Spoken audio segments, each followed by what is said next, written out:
I have a question Yeah. for both of you. Would Bernie have won? Oh, man. I know, this is so unfair. This is so unfair. I don't really think so. Okay. But No, sir. But Shep!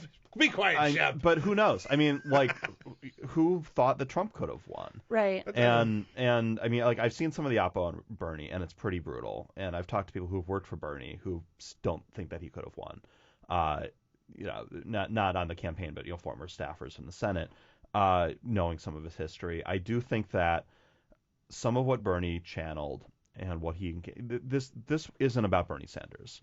No, This I is- know, I but mean, it going isn't, but it forward- also is, I think, for a lot of people. Oh, unless he runs again, which Well, no, I don't think that's the case. But I think that, like, the ideals of Bernie were the most the way he put that was the most visible look at democratic socialism and, like, hard left on a national stage that we've seen in a long time, I think.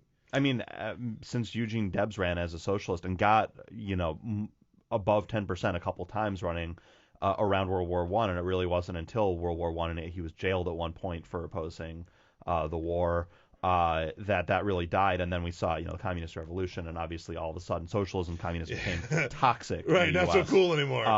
But that was a lot more about the authoritarianism of Russia and this foreign invasion concept than the left. And McCarthyism kind of captured some of that and tainted some of these economic views. But I mean, the New Deal is very left and was called socialist and communist at the time. A lot of what Lyndon Johnson did was derided as socialist and communist. Medicare, Medicaid, some of the Social Security. Things that were called socialist at the time are now taken as a given. Yeah.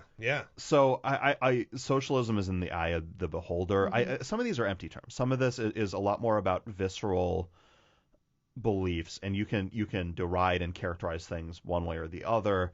But I think fundamentally there's a large swath of this country that's pretty economically liberal and populist, even if they don't like taxes, and is fairly conservative on social issues. And I don't think that's where the country as a whole is headed, but that is if Democrats are going to win back the Midwest, and I think there's a real question about whether you go the Sun Belt route and just lean really hard into social issues, lean really hard into immigration, and trying to increase your coalition of what the Obama coalition was, the growing add-on or try and lean hard back into the economic populist message. I don't think it's either or, both, but right? Yeah.